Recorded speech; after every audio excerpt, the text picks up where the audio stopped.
I thought I'll do this quick video as well as part of this presentation that I'm sharing with you. The topic is very clear. What are the top 8 things to do to generate high quality leads through email marketing? 8 points, and of course, we'll also touch upon the importance of email marketing. So let's, without wasting time, let's jump right in because I want to keep the video very short. Now, there's so much of hype around digital marketing, which has social media marketing, PPC ads, Google ads, Facebook ads, etc., etc. But even today, the number one channel, marketing channel that converts the highest. Now, it can be 40 times, it can be 20 times, whatever the number is. I mean, even McKinsey is calling that number out. Now, very clear that email marketing converts. The ROI is the highest when it comes to the email channel. The best investment on this particular channel, apart from the other channels, of course, we'll be investing in other channels as well. But having a very good job on the email channel is going to give you fantastic ROI. Now, it's not surprising that you find me saying this as the number one point when it comes to email marketing.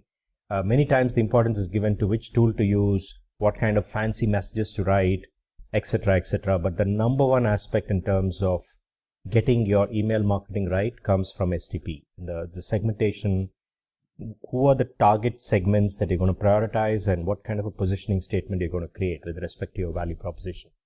So segmenting and targeting takes precedence over the other aspects. Others are important, but segmenting and targeting is the foundational aspect to get this thing right. Now, when it comes to segmenting, and of course, I'm going to touch upon just two topics. One is the demographics and also the psychographics. So demographics, you all understand. What is that you see about the prospect from the outside? His age, his gender, his title, the location that he's in, what kind of revenues this company has, etc., etc., etc. A number of employees. But the more important thing is the psychographics. And psychographics, there are a lot of details, a lot of white papers around it.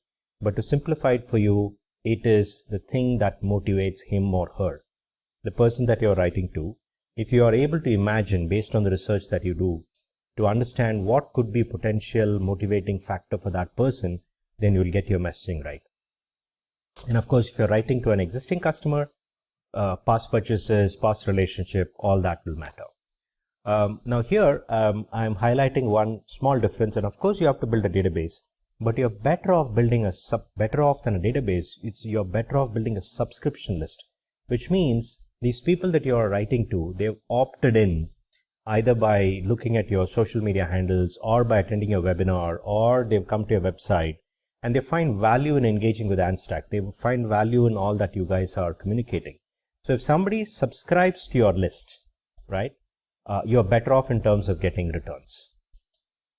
Now, various people use various methods, but simple 2 aspects on your website that can generate a lot of subscription list is your bot, an interactive bot, which should be configured, and then what is called as a hello bar. If you can type hello bar and search it out, I mean, these are things that pop up when people are browsing on your website. And again, through a lot of click magnets, if you've offered a white paper, or if you're offering an informative video, or if there is a particular tool that you're offering free on the website, for accessing all of this, then you know what I'm talking about. I mean, building a subscription list. The other thing, again, obvious, but would like to highlight is make your subscription list for people to opt in very visible in all your social media handles. Third aspect, having covered the foundational aspect, are the mail aesthetics. Now, if you search for the term Justin Michael method, I think I've already started forwarding some of the posts that Justin Michael makes on LinkedIn. Now, if you search Justin Michael method, you'll get a lot of links. I mean, I follow him very closely when it comes to reinventing email marketing, especially the cold email marketing.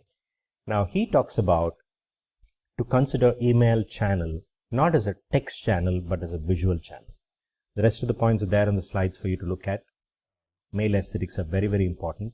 Here is one simple sample. Of course, there are a lot of templates that are available that are world-class templates. But here, the point that I'm trying to make is, people write these long emails, para after para after para. Break it up, break the monotony, put images, write short paragraphs, and make it very engaging.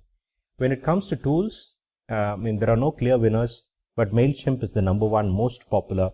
But there are many alternatives to MailChimp. That's what I've listed here in the slide. My personal preference would be reply.io. Check it out. We all know this, but we don't spend too much of time avoiding your email land in the spam folder. Based on the tool that you select, they also give you a lot of tutorials in terms of how to avoid the spam folder.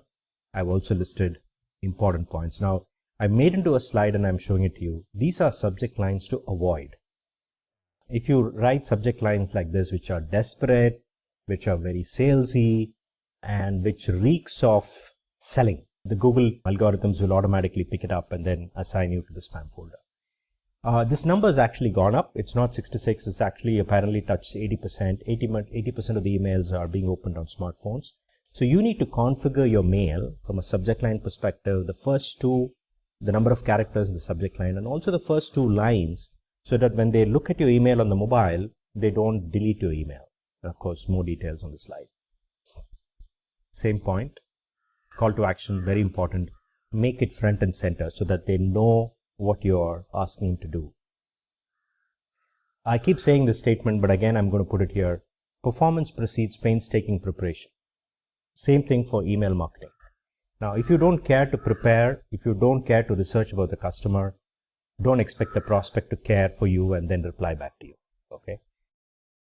Preparation leads to personalization. Personalization leads to responses from your target customer.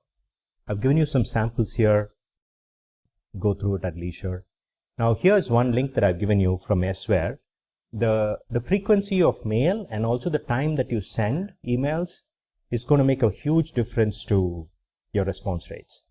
So when you go to this link from Elsewhere, it'll actually tell you, if you choose the city that you're sending it and the target location, it'll tell you the best time to configure your email to be sent.